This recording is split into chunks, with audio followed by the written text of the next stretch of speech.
2026 is just around the corner, and with the new year, we have a very important election coming up. It might not be a stretch to say that the very fabric of our modern society could be torn apart if the right candidate doesn't win. I'm talking, of course, about Bug of the Year 2026, the foremost political movement in my country, Aotearoa, New Zealand. And so I come to you today with a career announcement, I suppose. I have been chosen. I have been elected. I have been granted the honor and privilege of being the official campaign manager of this guy. This guy right here. Stylaclista quasimodo. It's a wasp. Doesn't look much like the kind of wasp you might be familiar with. This guy is much smaller, being only about 1.5 to 2 millimeters long.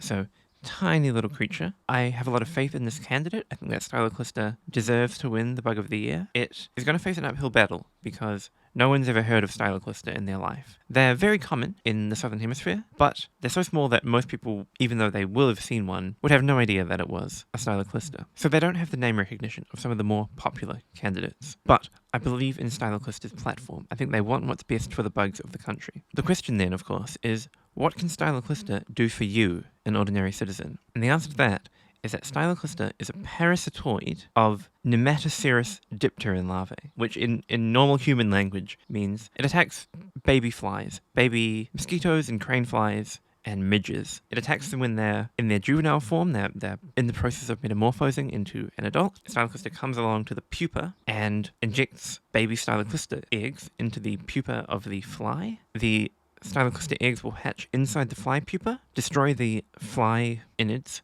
and then emerge themselves from the pupa instead of the fly. This is quite nice because we don't like mosquitoes. Mosquitoes are, I suppose, public enemy number one. They are one of the few universally despised creatures in the world, and Stylaclista might parasitize them. In truth, there's a lot we don't know about Stylaclista's lifestyle. It's certainly plausible that it targets mosquitoes, but it could target other flies instead. There have been a few recorded emergences of Stylaclista from pupae, but the species that those pupa belonged to, that they would have become, which kind of fly they were going to create, isn't known precisely. But I think it has a lot to offer us. The other thing to know about Stylaclista is that it is highly sexually dimorphic. So the males and the females look very different from each other. You will notice this kind of crazy tail structure that the Stylaclista has. It's got like the body, and it's got the tail going up, and then it's got this long bead-like tail. That's very unusual for a micro-wasp. It's not a case of like, wow, this bug looks weird, but I guess they all look like that because it's so tiny. No, that tail is like crazy. Like,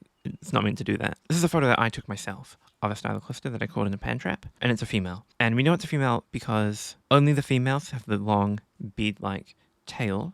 The males look like this. This is our official campaign photo, and I have mixed feelings about it. On the one hand, it's a beautiful picture, detail, and the focus is so nice, you can see all the parts of the Stylaclista, but it's a male, and I think the females are just much more interesting to look at than the males, but you can see the male morphology in the female. If I cut off the beads, you can see that the female and the male share this baseline anatomical structure. It's just that the female has this crazy extra bit added on, which is really interesting, and as far as I'm aware, we don't know why. It's probably to do with the things that they parasitize. A common reason that wasps have long tails is that wasps lay their eggs through a structure like where the stinger is called the ovipositor. The stingers that you see in like bumblebees and hornets and such are modified ovipositors. So the ancestor of those wasps at one point would have been a parasite, parasitizing something, but they lost that capacity and instead just had a very strong venom. Stylaclista, though, is laying eggs from the tip of its long bead-like tail. So a plausible explanation is that it's trying to reach into some crevice or under some object, but we don't know.